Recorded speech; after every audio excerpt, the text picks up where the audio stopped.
This is Andrew Brokos. Welcome to my new series for Tournament Poker Edge. This series is called Big Blind Defense. The motivating principle. So first off, this is going to be about calling raises off your big blind, mostly about calling. I think this is the part that people are most uncomfortable with. I think a lot of people have the idea that if you're going to be calling out of the big blind and playing out of position, I think there's a common misconception that you should either 3-bet or fold in that situation and not often call and play a weak hand out of position. And I disagree with that. I think that that's incorrect. I think it's not just a question of style. Like, some people like to play like weak hands out of position, some people don't. No one likes it. I don't like it. However, I do think it's often more profitable than folding. So the question is not, do you like it? The question is not, are you comfortable with it? The question is, are you going to make more money defending with weak hands from your big blind than you are by folding? And I'm going to help you to make those decisions better. There's a few reasons I want to do this series. One is that I think this has been one of the more controversial things from various hand history reviews that I've posted on Tournament Poker Edge, where that's sometimes the play that people are most comfortable with is when they see me call with kind of weak hands out of the big blind. And I think in some cases I've probably led people astray. My play from the big blind has changed over the years, and I think that there have been times, some videos posted on TPE here, where I've probably defended too wide of a range from the big blind, and I think some people have gone too far in that direction as a result of seeing me defend a little too wide from the big blind. So I'm going to the best of my ability, to the best of my understanding at the moment, to talk about what are the arguments for calling from the big blind, how can you play well post flop, on the flop and the turn and the river after defending with a weak hand from the big blind, and what kinds of hands should and should you not be calling with and against raises from what sorts of positions and what sorts of players and whatnot. This first video is going to be about calling off of a short stack. So when you have 20 or fewer big blinds, I'm going to be reviewing a lot of hand histories, situations where I called off of a stack like this. And we're starting with a short stack because these are actually the simplest situations. There's another common misconception out there that anytime you have fewer than 20 big blinds, you should either go all in or fold. And I think this is a little bit off. I think it's true that if you can profitably go all in, that's usually better than calling. However, I do think that there exists a set of hands where you cannot profitably shove over a raise, but you can profitably call. And I'm going to talk about how and why to do that. First, I want to say a couple words about playing against wide ranges. The first and most important thing is that I do have a series here on Tournament Poker Edge called Playing Against Wide Ranges. It's actually a hand history review from a heads-up tournament, and I suspect some people may have skipped it because it's a heads-up tournament, and maybe they thought, well, I don't really play that much heads-up, so I don't need to watch this. And in fact, when you're looking at a situation where you're in the big blind facing a raise from the cutoff or a raise from the button, the play is actually quite similar to play in a heads-up match. And the reason it's similar is that both players have wide ranges. So it's quite different from when you raise under the gun and you get called by a player in middle position. Both of you tend to have pretty tight ranges, and that affects the way that you play the hand. And I think a lot of people learn to play poker from dealing with those situations, or kind of when you're just starting out in poker, people just tell you, here are the best hands to play these hands and don't play these other weak hands, and stuff like how to defend your big blind sort of gets left out. But actually playing these wide range situations is quite important in tournaments. The antes give the player who's in late position a lot of incentive to raise. They give the player who's in the blinds a lot of incentive to call out of the big blind. I mean, this is one of the functions that antes have. So I actually think that playing against wide ranges is particularly important in tournaments. It's relevant in cash games as well, but I think it's particularly important in tournaments. Something to remember is that your opponent's range can only get weaker, right? Everyone plays the strong hands, the strongest 5 or 10% of hands people are probably going to play in most situations from most positions. So when we start talking about wider ranges, we start talking about people who are opening 30, 40, 50% of hands from late position. Their range only gets weaker. They can't get aces more often. They can't add more big pairs to their range. What they're going to be adding is hands like 9-6 suited and King 5 offsuit. Those are the kinds of hands that they can add if they want to play wider ranges. They have to play weaker hands. That's a really important thing to remember, is that what's not going to happen is you're not going to have somebody raising 30% of hands from late position and also always having a strong hand. And so what you need to keep in mind for playing post-flop in these wide-range situations is how is your opponent going to play his weak hands? And the major mistake that I see is that a lot of people just tend to focus on the worst-case scenario. And so they say, well, I don't want to call a raise with queen-8 on my big blind because what if the flop comes queen-high and my opponent has king-queen? Well, if that happens, you're going to lose a big pot. But the point is that's not going to happen very often when your opponent has weak hands. And you see my next point here, domination is not a major concern. Domination is a big concern when we're talking about somebody raising 5 or 10% of hands under the gun and you have ace-10 offsuit, right? Against a range of 5 or 10%, that 5 or 10% includes ace-jack, ace-queen, ace-king, pocket tens, jacks, queens, kings, ace. It includes all the hands that dominate ace-10. It includes very few, if any, hands that ace-10 dominates. And it doesn't really contain a whole lot of other stuff either. I mean, maybe like king-queen suited is in there and a few pocket pairs that ace-10 is flipping with. But for the most part, your ace-10 is in really bad shape against a tight range.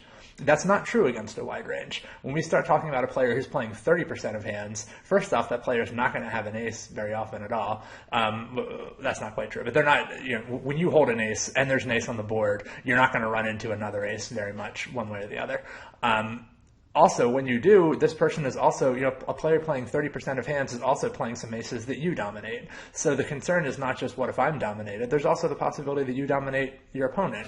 Your opponent is probably also playing hands like king-9 and queen-9 suited and jack-9 suited and 10-9 and 9-8. So your ace-10, replace all those with tens, king-10, queen-10, jack-10, 10-9, 9-8. So your ace-10 is going to dominate many hands in your opponent's range as well.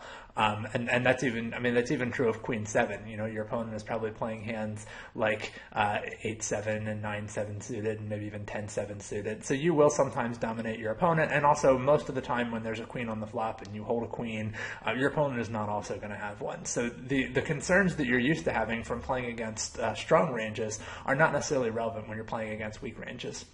And what you need to be thinking about is not just, oh no, what if I run into an extremely strong hand? You also need to be thinking, oh no, what if I fold the best hand, or what if I fold a hand that has a lot of equity to my opponent's weak hands? That's also a very expensive mistake to make. And your opponent is going to have weak hands a lot more often than he has strong hands.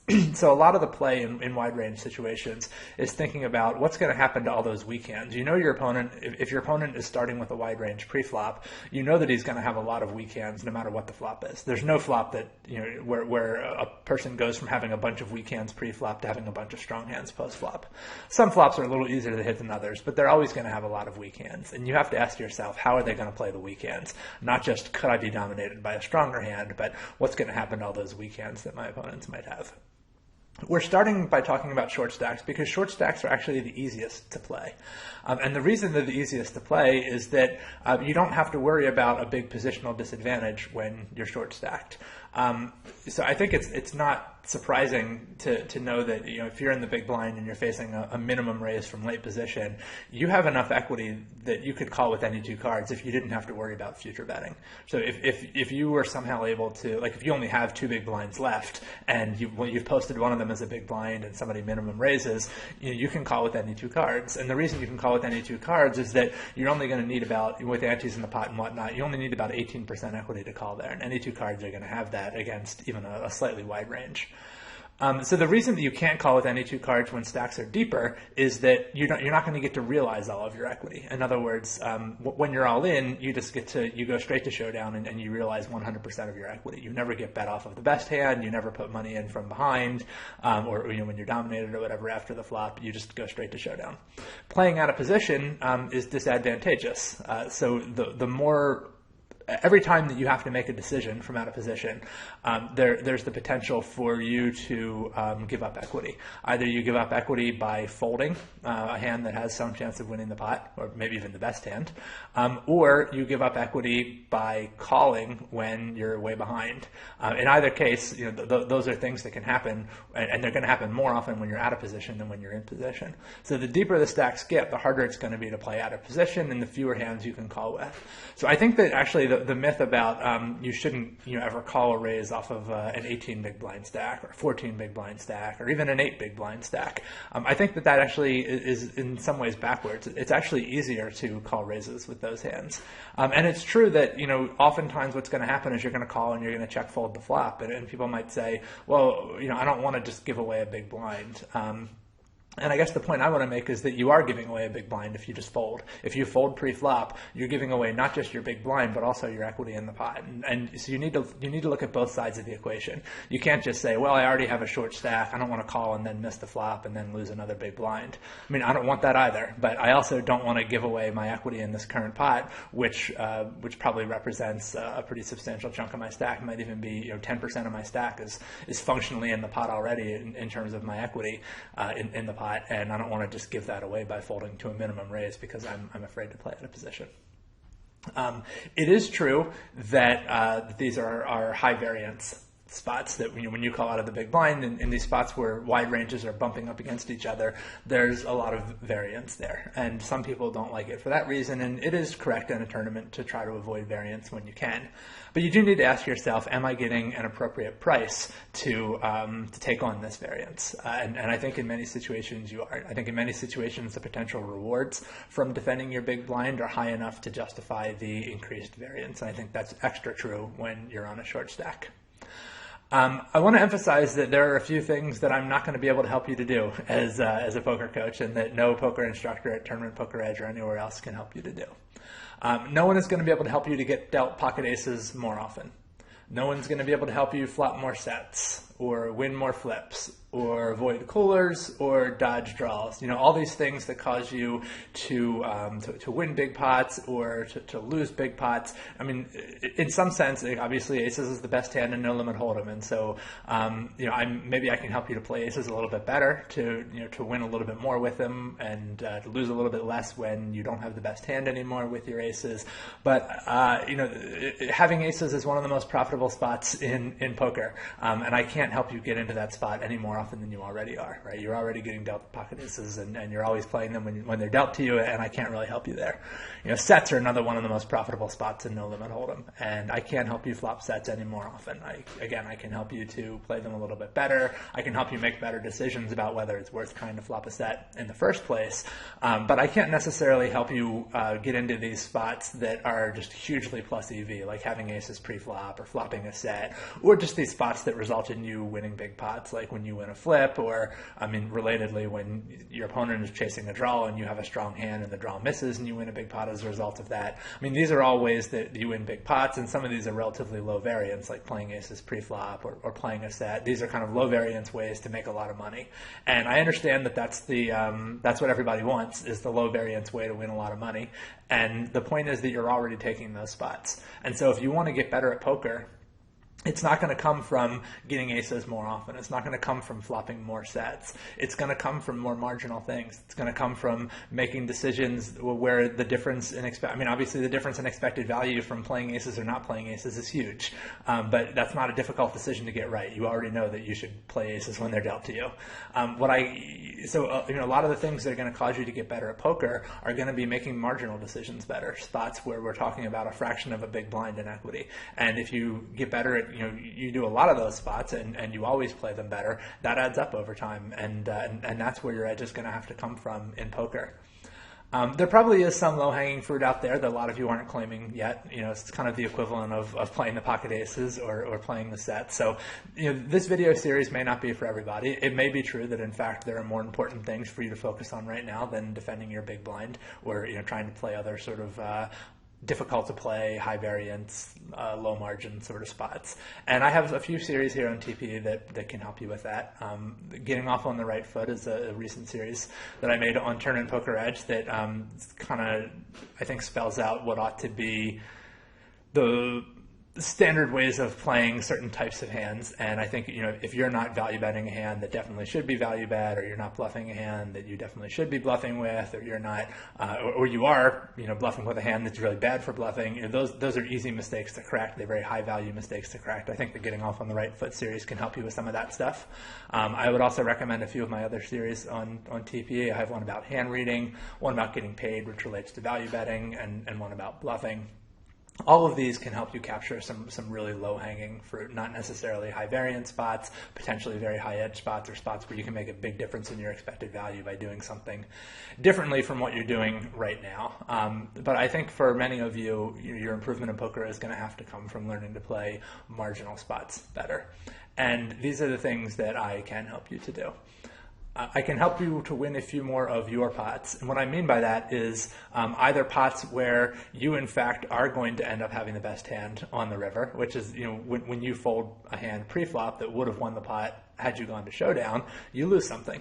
And of course, you don't know that you're going to have the best hand at showdown, right? That's the fun of poker, is that we don't know what the flop and the turn and river are going to be, and we don't know what the opponent's cards are. But some of those pots do actually belong to you, and if you just fold because you don't want to play out of position, you are losing out on some of these pots that you could potentially win, and I can help you to win more of those pots. I can also help you to steal a few pots, which are also in some sense yours. There are certain boards that when you have a hand that you can profitably bluff with on a particular board, I can help you to recognize that. And when your opponent has a hand that's going to fold, that's a pot that is kind of supposed to belong to you, and I can help you to win that pot. Making more of these marginal decisions well and collecting more little edges along the way means that when you do get into these really good situations, like having pocket aces or like flopping a set, you'll have more chips to invest in them. If you blind all the way down to 7 big blinds waiting for pocket aces and then you double up, okay, now you've got 15 big blinds. You're still not in great shape. If you've been, making all the right marginal plus EV decisions along the way so that you have 15 or 16 big blinds when you get pocket aces, and then you get all in with your pocket aces and double up, now you've got 33, 34, 35 big blinds. So, it makes a big difference. I can help you have enough chips that you're able to survive a dry spell or a bad beat, or you get kings versus aces, and maybe you don't lose all your chips because you had more chips because you were consistently winning chips through making more plus EV decisions along the way. So those are the kind of things that I can help you with, and that I think this video series will help you with. Here's the first hand example that I want to look at, and we're going to look at this one in more depth than we'll look at some others because there's some theoretical things that I want to establish here as well. So we're facing a minimum raise from a late position player, Playa Please. Some of you might recognize this person as a regular. I've got him playing a 22-21. His raise specifically from the cutoff, I've got it 60%, which is only over 5 samples, but 3 times out of 5 he's raised from the cutoff. I think this is a spot where he can raise relatively wide from the cutoff. Mostly planning on calling a shove for me, but I've only got 12.5 big blinds. So in general, he'll probably be raising and calling a shove, but every once in a while he might fold to a shove. I don't think he's going to fold often enough that I could profitably jam Queen 7 offsuit into him, but I would estimate that he's probably opening somewhere between 20 and 30% of hands from this position. And the action folds to me in the big blind. So this is one of these spots where I think a lot of people just automatically fold here. They look and they say, well, I've only got 12 big blinds. I don't want to waste one of them on Queen 7 offsuit, and maybe my Queen 7 offsuit is dominated. It's obviously not good enough a hand to shove, and I don't want to call and lose and be left with 10 big blinds, so I guess I'll just fold. I think that's I don't want to say a huge mistake, but I do think it's a mistake. And I think it's a mistake even accounting for the fact that this is a kind of a high variance spot to call in, and accounting for the fact that you're frequently going to lose one big blind, and that one big blind is worth more than the big blinds that you're going to potentially win here. I think even accounting for all that, I think it's a mistake to fold Queen 7 offsuit here. And the reason is that we only need 18% equity to call. Again, if we knew that we were going to go all the way to showdown, if we knew that we were just, if we could be all in, we would only need 18% equity to call. And I think that we certainly have it. I mean, we can look at an equity calculator.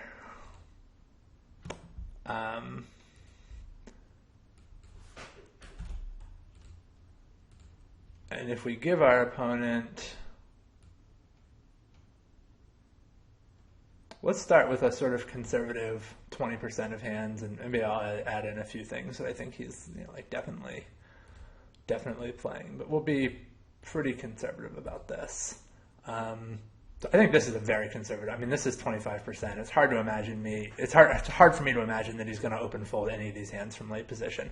A few of them, like Ace Deuce offsuit, maybe he's going to min raise fold. Most of these hands, I think he's planning on calling a shove from me. But it's really hard for me to imagine that he's any tighter than this. So here's a 25% range. I have queen seven offsuit, and I've got 34% equity against that range. So even allowing for the fact that I'm going to be at a pretty big disadvantage after the flop, I have a hand that's kind of difficult to play, I'm out of position. Even so, I have twice as much equity as I need to call. So I can accept that there's going to be some mistakes after the flop. I can accept that sometimes I'm going to fold the best hand or a hand that has significant equity anyway. And I can accept that sometimes I'm going to get my money in bad after the flop. And it's still, I think, going to be worth calling here. And I think that you are giving away something pretty substantial by folding. Quite possibly, I think you're giving away a couple hundred chips at least by folding. And in order to look at that in a little bit more depth,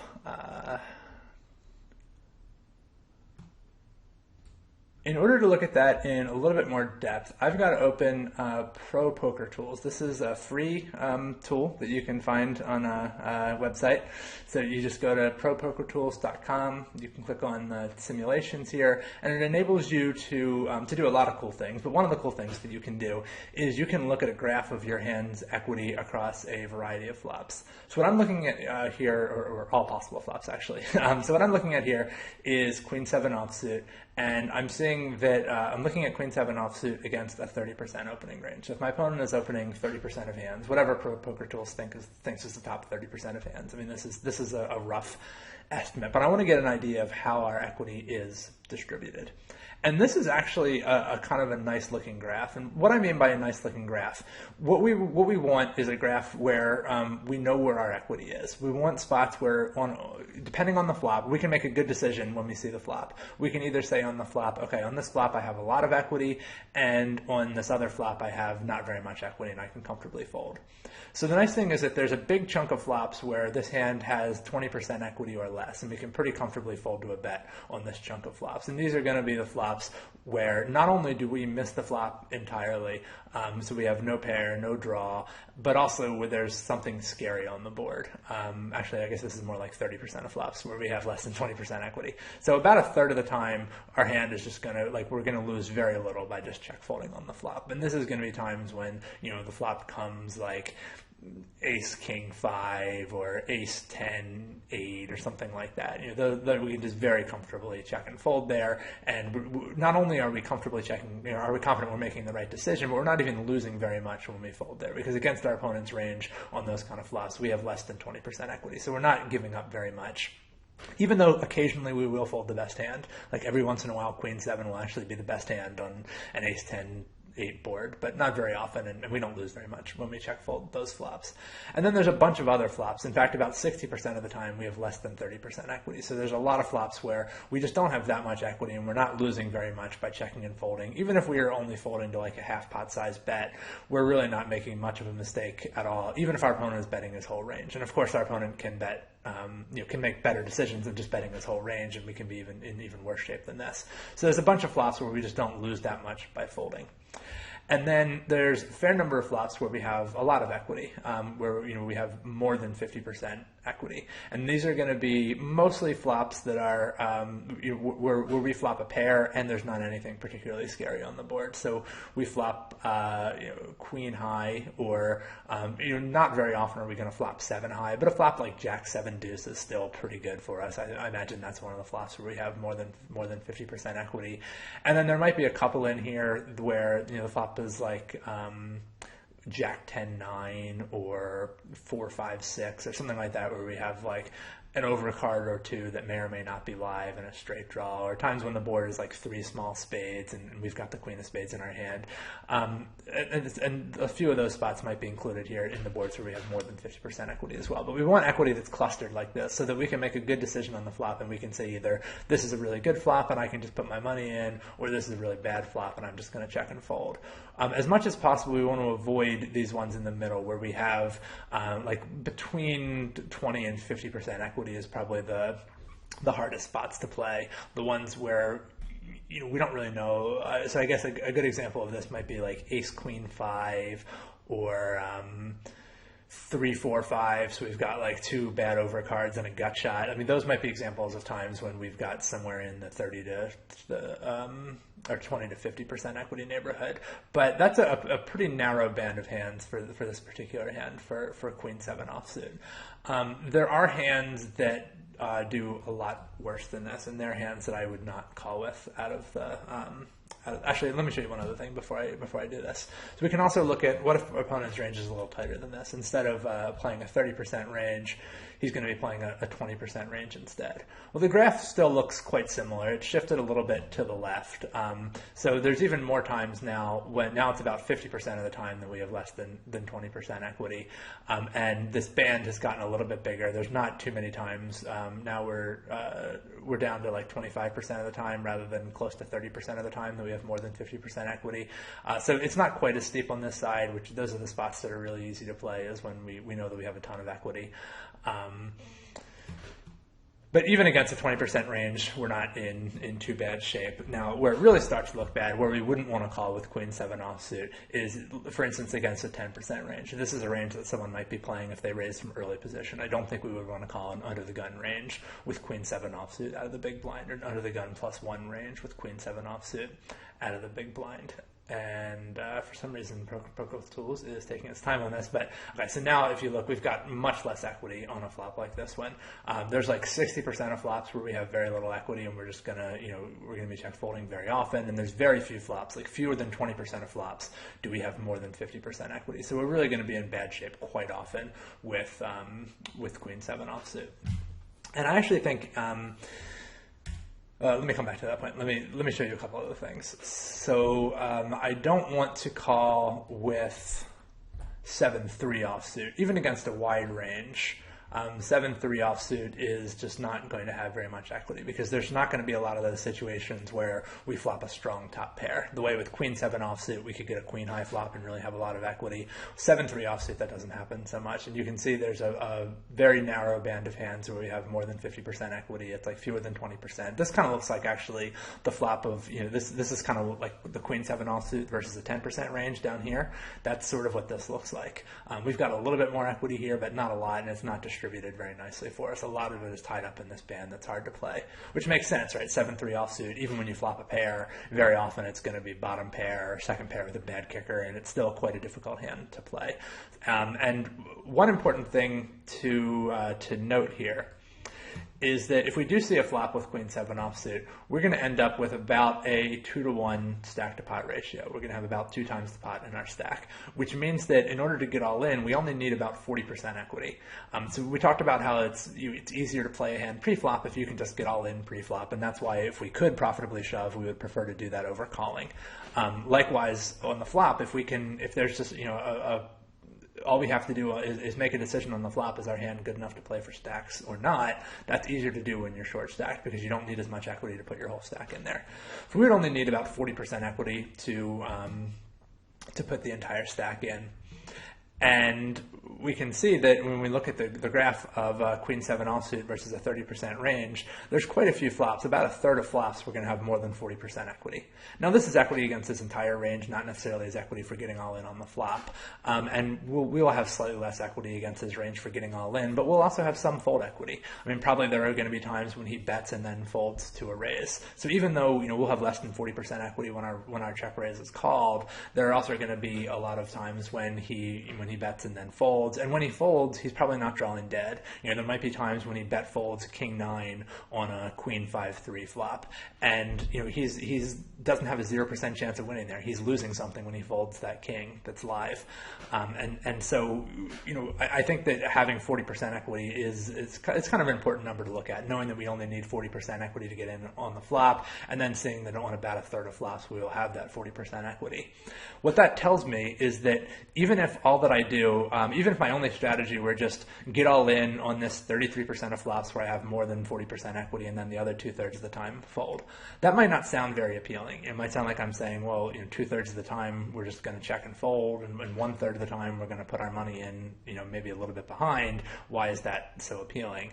And again, the reason why it's appealing is that we're getting odds before the flop. We only need to win about 25% of the time. So if we actually win 33% of the time, in other words, on a third of flops we're able to play our hand profitably, and on 2/3 we're not, then that's a good outcome.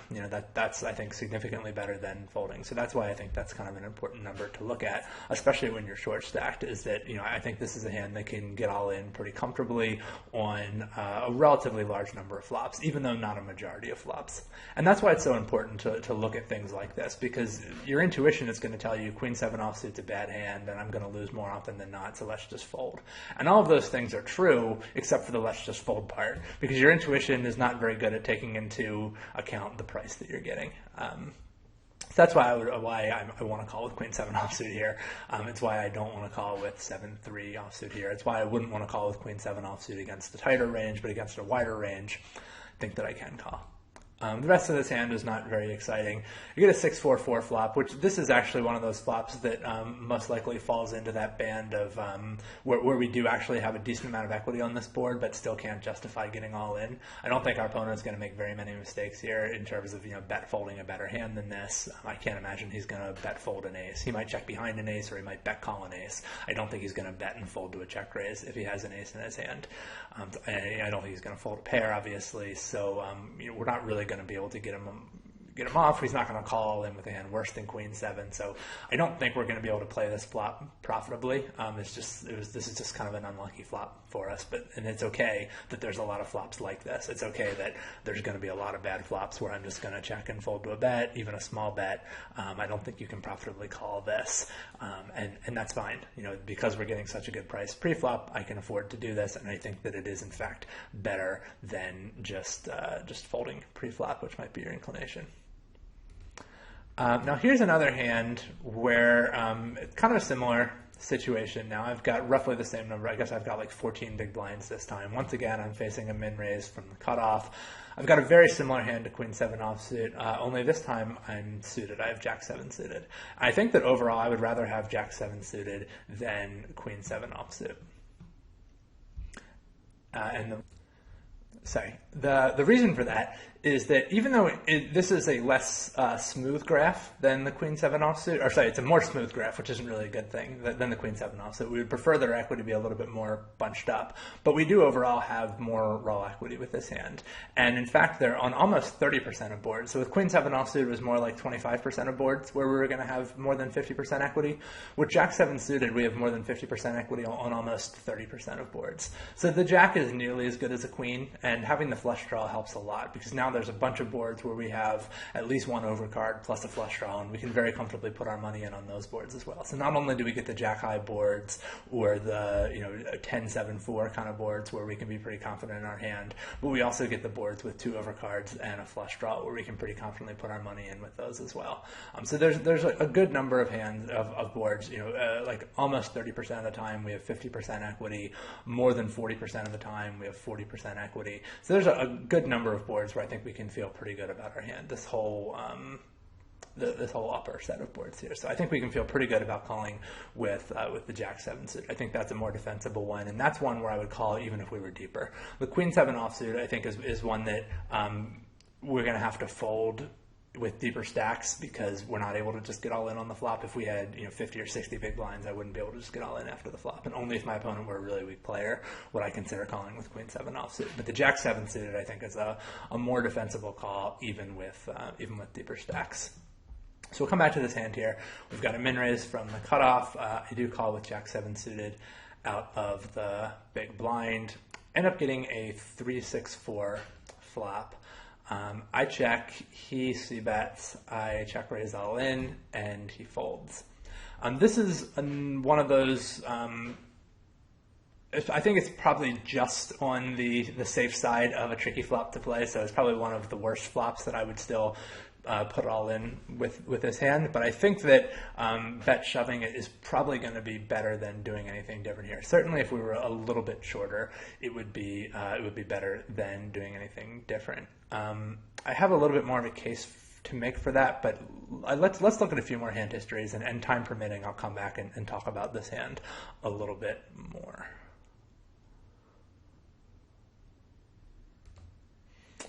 So let's see, other hands that I wanted to show you here.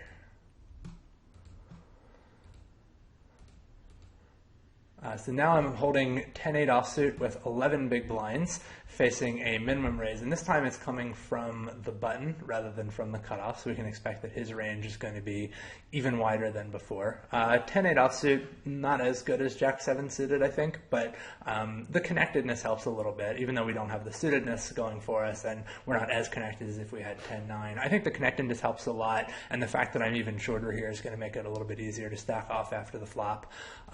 So you can see on the flop now we've got less than a 2-to-1 stack to pot ratio, so I probably only need like 36% equity or so to get it all in. Now, it's important if you're going to make calls like this out of the big blind that you're capable of check folding a flop like this one. So you have to be capable of recognizing that your equity here is really not that good, even though you flopped a pair. You can't just say, well, I called the 10-8, I've only got 2 times the pot, I flopped a pair, I'm just going to have to go with it. Even though you flopped a pair here, this is not a real appealing flop. And here's why. I'm not going to give him a 50% range, but I'm not going to give him a random hand, but I'm going to give him a pretty wide range. We'll start with 30%. I really can't imagine him being tighter than 30% from the button, with a fair number of these hands being good enough to call a shove from me in the big blind. Even against starting with a 30% range. So I'd have about 38% equity against his full range, but the thing is, and that would be probably just about break even if I could just get all in here against his full range. That, even then that might not be desirable for the last of my chips in a tournament to just be about break even. But it's not going to be against his full range. He's not going to get it in here with pocket 2s, which is one of the hands that I have really good equity against. When we get it in here, we're going to be drawing pretty thin, drawing to 5 outs if we're lucky.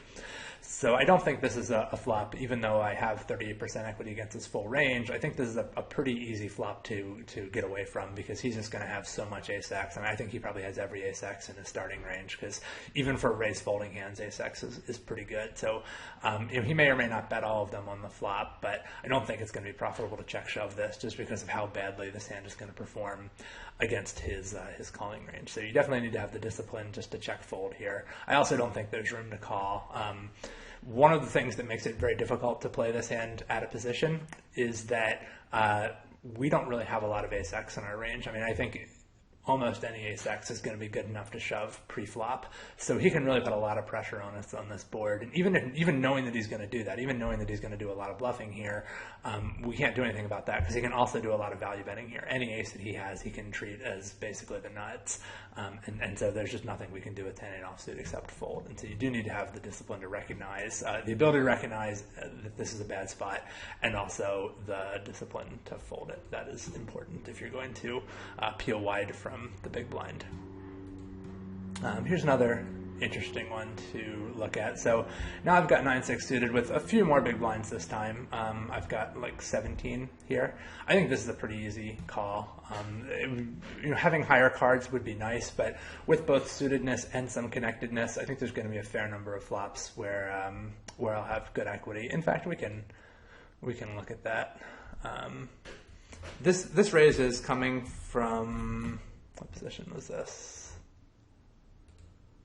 Okay, this is coming from a cutoff. We'll be a little conservative. Let's give him a 20% range. And let's look at our equity. So we're interested to hear, not just in our raw equity, but in our equity distribution. That's why I'm looking at these particular graphs. I'm looking at how is the equity spread out across flops. And once again, there's about 25% of flops we're going to have more than 50% equity. There's quite a few flops actually. About 40% of flops we have more than 40% equity. So I think this is a hand that'll play reasonably well after the flop, and that's because although sometimes it'll make some difficult hands to play, like middle pair, a lot of times it's going to make a hand that's very good for semi-bluffing, or occasionally it'll make a straight or a flush. We don't necessarily have to check shove every flop. We're not quite that any flop that we're going to play. We're not quite that shallow. So I call and end up getting a sort of interesting flop here. And the reason it's interesting is that, as I was saying in the previous hand, I'm not going to have a lot of ace-x in my range. Like, a lot of my aces are hands that I'm going to 3-bet pre-flop. And so I actually elected to just call here rather than to check raise, because I think that Susie is probably playing most, if not all, aces, and it's actually pretty hard for me to have an ace. So I don't think that I really... I don't know that I want to just check raise all in here. One thing that I definitely don't want to do is check raise fold. we're trying to avoid folding away a lot of equity. That's the whole point of looking at our equity distribution, is that we want to avoid situations where we have to fold a lot of equity. So if we were to check raise, even a minimum check raise, if we just make it 1450 and fold to a shove, we're going to be folding like 30% equity and in a pretty large pot, and that's not a good thing. So we don't want to put ourselves in a spot where we have to fold a lot of equity. I don't think we can do a lot of check raising on this flop because Susie's range is so much stronger than ours, which is part of the reason I'm not just check shoving this. I don't think check shoving will be the end of the world, but I think that just calling and continuing will be better. I can have some ace X in my range that I wouldn't just shove pre-flop, but I don't think I would check raise those hands. If I had ace 6 offsuit, I wouldn't check raise this flop. I would just check and call. So this is a good time to balance that. Given that I'm going to be check calling with some hands like ace 6 offsuit, I'm also going to check call with like 9-6 suited. And the turn is an ace, which I would actually say is a very good card for us. And the reason it's good is that our opponent is not likely to give us, or it's not as likely to have an ace when the turn brings in. Like, we're already losing to an ace. So an ace on the board just means that this player is a lot less likely to have one. It's also not going to look to him probably like a great card to bluff at, because we're often going to, like, we have a lot of ace X in our range. We're obviously never folding that.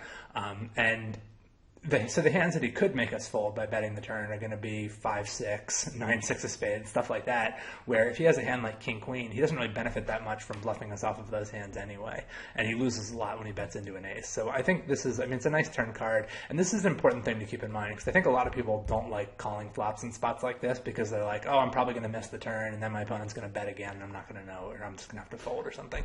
And I probably would fold to a bet. Certainly on this turn card, I would fold to a bet. I'd probably fold to a bet on a lot of turn cards. But it's important to remember that your opponent is not always going to bet again. And this is why I say, you have to think about what's going to happen with your opponent's weak hands. Yeah, if he has an ace, he's going to bet again, probably. But maybe not. But also, a lot of times he's not going to have an ace, and we easily could have one, and he's not guaranteed to just keep firing no matter what. And so I say he, the name is Susie, it's probably a she. But regardless, she's not just always going to keep betting on the next street. And we're getting a very good price to call here with a flush draw. Not only are we chasing a flush, but I also think there's actually going to be some bluffing potential on the river. Again, we're representing an ace here. We are going to have an ace a lot of the times after we check call the flop. And so I think we do actually get to bluff the river sometimes when all we have is 9 high. Obviously, we're not going to get Susie off an ace. I don't think we're going to get Susie off of any pair. But that doesn't mean that we shouldn't bluff. And you can watch my bluffing series for more detail on this. But if all you say to yourself is, well, Susie's never going to fold any pair, so I won't bluff, that's not a sufficient thought process. And it's not taking into consideration the thing that I flagged as important, which is thinking about what's going to happen to all of the weak hands that Susie would play here. Of course, she's not going to fold a pair, but a lot of times she's not going to have a pair. She's going to have Jack 10 or Queen 10 or King Jack or all these, lots of hands that don't have a pair. And I don't think that we even have to bet that much to get her off of those hands. So half pot, we need her to fold about 1/3 of the time to make this a profitable bet. And I think that seems very reasonable to me that she will in fact fold 1/3 of the time. And of course, if we bet bigger, she would fold more often, but we would also need her to fold more often when we bet larger. I can maybe even see a case for betting smaller than this, but there are a lot of misdraws out there. It helps that 5-6 got there. That definitely strengthens our range a bit, because now the only thing we could have are busted spades. But there are a lot of busted spades I would play this way. So I'm not saying that you should always bluff here with busted spades. If I had King 5 of spades, I wouldn't bluff, because I think King high could actually be the best hand. I think when you have 9 high, and I don't want to offer my opponent a real appealing price, because if I just bet 1,200, she could actually call with King high. I don't think that would be the worst thing in the world to call with King high, getting 4-1. So I don't want to give her a great price here. I want to kind of make her indifferent to it with a hand like King high, where it seems pretty close to her between calling or folding. And I think that that's what a bet like this is going to accomplish. I don't have any delusions of getting her off of a pair. I don't have to get her off of a strong hand to make this a profitable bet. And the reason for that is that I'm thinking about what is she going to do with her weak hands, not just, is she going to fold a pair? No, I'm thinking about what's going to happen to her weak hands. So when I'm calling on the flop, I'm not just banking on the fact that I might make a flush, or do I have implied odds on a flush. I even have implied odds when I miss a flush, because I'm going to have a profitable bluffing opportunity on the river. Maybe not super profitable, but I think a higher than 0 EV spot, which means that there's even more value in the flop call. And the other important thing to keep in mind is they don't always bet the turn. Just because you called the flop doesn't mean your opponent is automatically going to barrel the turn. So you want to get out of that kind of worst case scenario thinking. I think this is just another example of check folding. Or no, so this time he doesn't bet the flop. I certainly would be check folding the flop had my opponent bet, because it's such a bad flop. And I still don't think there's anything I can do differently on the turn, even though he didn't bet the flop. If anything, that might actually strengthen his range a little bit. Like, he probably is betting a lot of his weak hands on the flop. So I think that the check folding the turn makes a lot of sense. Yeah, I don't think there's a whole lot more to say about that. I mean, even though he checked the flop, it's not an excuse for you to continue when you have second pair. Your equity here is still quite bad. In fact, your equity against the check back range might be even worse than your equity against this flop betting range. So don't assume that you have a license to call just because your opponent checked back the flop. This is interesting. King 9 offsuit, a good example of a hand that, not a great deep stacked hand, but when you're shallow, it'll play pretty well. In fact, against a 20% range,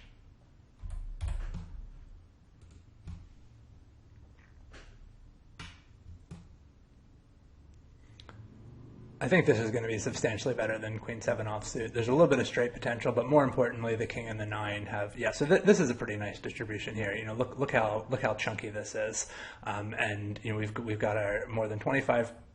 Here's our more than 50% equity. Here's our more than 40% equity.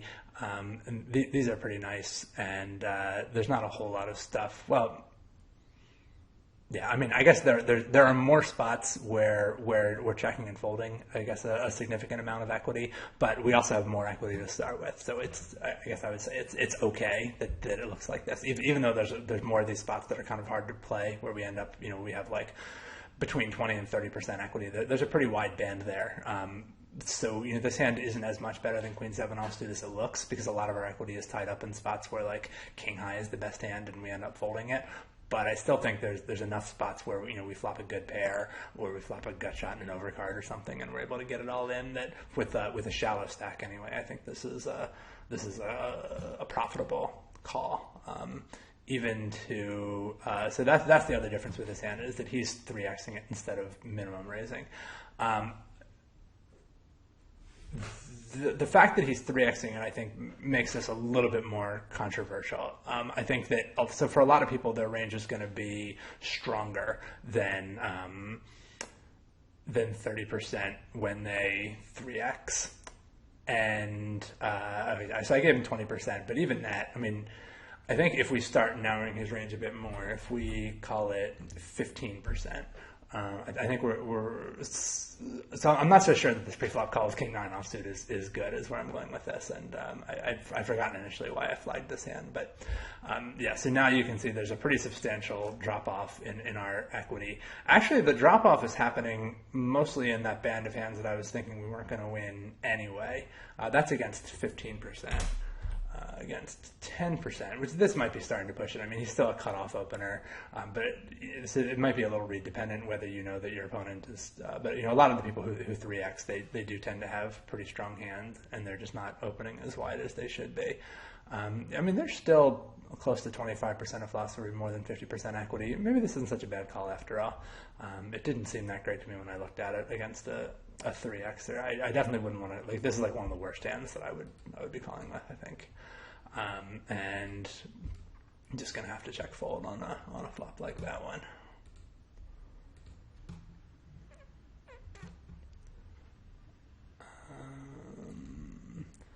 So 6-5 suited, the small cards hurt you more than you might realize. I mean, 6-5 suited is a hand that I would be comfortable calling even with much deeper stacks than this. I might even start 3-betting it at some point.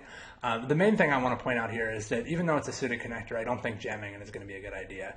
Given that we only have 9 big blinds, it's hard for me to imagine Mamola is ever folding to a shove, and we're just going to have 6 high when we shove. So rather than shoving and ending up this kind of stuff, like, so I mean, if we shove and the flop comes ace queen 4, we're going to feel pretty bad about it. You know, like we're very rarely going to win that pot. So wouldn't it be nice to know that the flop is going to be ace queen 4 before you put all your money in there? You don't absolutely have to shove pre-flop, especially when you have a hand where you think that seeing the flop is going to help you more than it helps your opponent. I think that's definitely true with a hand like 6-5 suited, where your equity is pretty good. I mean, suited connectors maintain their equity pretty well against wide ranges. So, you know, if we assume that this player is playing, I mean, we'll give him,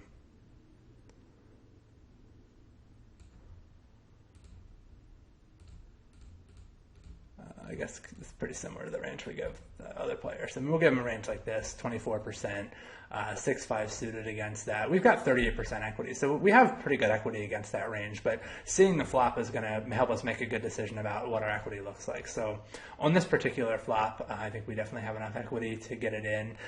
There are some flops where I would very comfortably check fold, and I'd be pretty happy that I didn't shove pre-flop. So I think that I think this is a good example of a time where even though you maybe could shove pre-flop profitably, you're better off calling and seeing a flop and then making your decision about whether to go all in. And this isn't a decision that you have to make absolutely before the flop. So you don't have to say, I'm going to call and shove any flop. You can make a decision based on what the flop looks like. This, I think, is a particularly good flop for 6-5. I actually could still see a case for just open shoving. We don't really want to get it all in against 2 overcards. Even a player who has a hand like I don't know, king, queen of diamonds, might, where, you know, maybe he's going to shove if we check to him, but he might fold if we shove. That's a hand where I don't know that we really want to get in. I mean, I guess we can see what is our flop, what is our equity against king, queen of diamonds on this board. So yeah, I guess he would be making a mistake if he called a shove with king, queen of diamonds, or if he shoved and we called when he has king, queen of diamonds. So I guess we can give him room to do that. If we were much shallower than this, though, I think we would probably, like, if we only had one pot size bet left, I think we would rather open shove this flop rather than check. The other danger of checking, of course, is that he can potentially take a free card. So, you know, as it happened, I did decide to check raise all in. I ended up being against pocket sixes, which is one of the worst case scenarios for my hand. I actually would be better off if he had aces than if he had sixes, right? My equity against sixes when I have 6-5 suited is really, really poor. So that's kind of a worst case scenario. But the main thing I wanted to emphasize here is just that even though you could profitably shove pre-flop, I think it's not necessarily the best way to play the hand. And yeah, I mean, I ended up putting my money in really bad on the flop, but shoving pre-flop wouldn't have prevented that. I still would have gotten it in really bad. But there are some times, like when the flop comes king jack 4, when I would have gotten it in really bad, and I would have had very little chance of winning if I'd gotten in pre-flop, but I can actually save that money and fold. And yeah, of course I'm not going to be excited about folding and having only 7 big blinds left, but it's better than having all your money out there and seeing a king jack 4 flop come down. So that's probably a good place to stop it for this video. The main thing I wanted to emphasize is thinking about distribution of equity across flops and how well your hand is going to play on different types of flops, and the advantages of, you know, sometimes seeing a flop rather than folding or shoving pre-flop when you have a very short stack. In future videos in this series, we are going to look at playing these same kinds of situations, like calling out of the big blind, but with deeper stacks when we have to do more post-flop play and we're not able to just get all in on the flop. And the same kind of analysis is going to apply, thinking about, you know, how many flops are we able to continue on, but we're not going to be continuing by check raising or by getting all in. We're going to be continuing by check calling. And that means that we're not going to realize all of our equity. When we get all in with queen 7 on a queen 5-3 flop, then, you know, we're guaranteed to realize 100% of our equity, and in fact, we might get more than 100% because we'll actually cause the opponent to fold sometimes when he has a chance of winning the pot. When you're really deep, or even somewhat deep, and you have queen 7 on a queen 5-3, you're just going to check call that flop, which means that you might still get bluffed out later, or your opponent might improve. He gets a chance to realize his equity, so you don't do as well as if you could just get all in on the flop. And that's part of the reason why I probably wouldn't call a raise with queen 7 offsuit if we were deeper, and also why with some of the hands that I am calling, you know, you just have to have a higher threshold because you're not going to realize as much of your equity. And we'll talk about how to manage some of the more difficult situations that come up when you're deeper and playing out of position.